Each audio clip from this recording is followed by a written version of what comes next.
That brings us to, what we're calling the bubble ring. I want to talk about this because there's been a lot of talk in and around the bubble. And I want to start with Kevin Durant, who was on a podcast a little over a week ago and said that the bubble ring, as in the ring you'll win in the bubble, was the most respected ring in NBA history.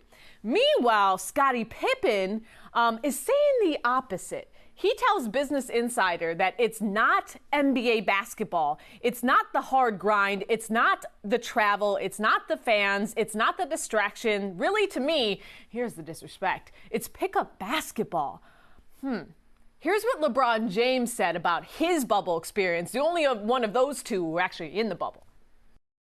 Probably been the most challenging thing I've ever done as far as a professional, as far as committing to something and actually making it through. But I knew what I was coming, what we were coming here for. Obviously, you didn't. I would be lying if I sat up here and knew that everything inside the bubble, what it would, the toll that it would take on your mind and your body, and everything else. Because it's been extremely tough. But I'm here for one reason and one reason only. And that's to compete for a championship. And that was my mindset once I entered the bubble. So look, I mentioned KD, I mentioned Pip, and of course LeBron. All those guys have rings. I see, Perk, you got a ring yourself, right?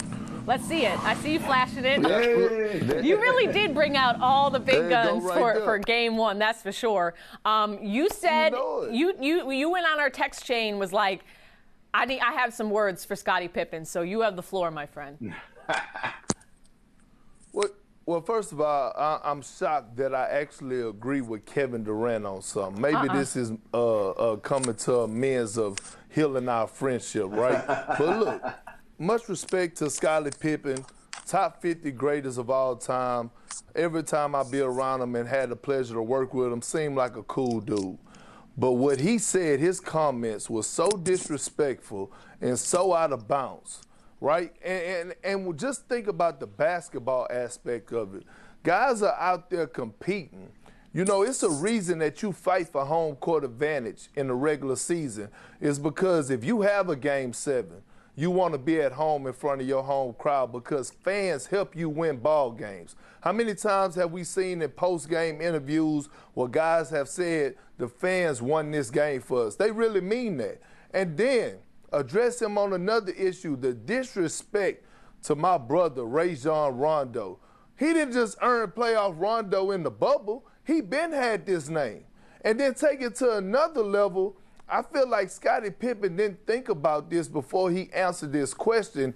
He's disrespecting so many people, not only the players, but he's disrespecting the coaches, the media, the equipment staff, everybody that made this bubble happen, that took the sacrifice to go down there and actually start the NBA back up during the pandemic where people were losing their lives and people had to leave their families behind to deal with all the craziness that we were dealing with in the world, especially dealing with in social justice.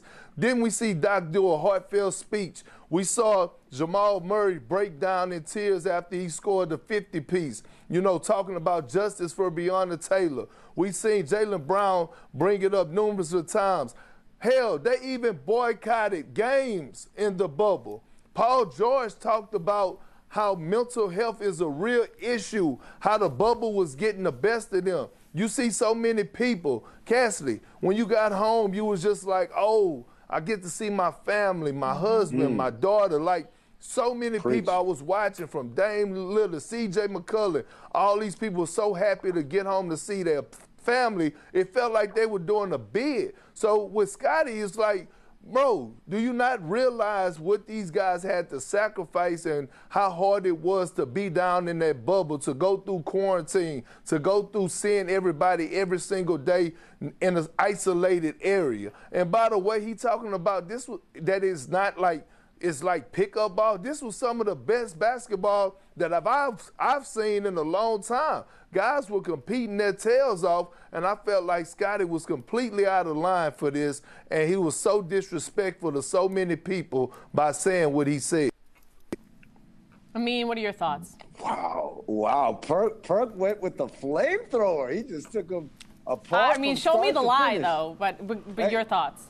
This is what y'all don't know, man. We had a pre-production call earlier today, and Perk wasn't on it, but Cassidy basically went off. And I'm just like, what's happening here? So then when Perk in the text message said, hey, I got something for Scottie, I was like, well, get in line, y'all. Here's what I'm going to say. I obviously don't agree with Scottie Pippen. And I love Scottie, and he's a friend, and he's a coworker, but I don't agree with him on any level. But I do not also think that when people say this is the hardest championship or the most respected championship, I think anytime you're dealing with the same circumstances that your competitors are dealing with, then it's the same. It's the same struggle. It's the same fight. You still have to win 4 best of 7 series. You're still having to go against teams that are game planning to stop you, to take you away from the things you like to do and make you do the things that you don't want to do.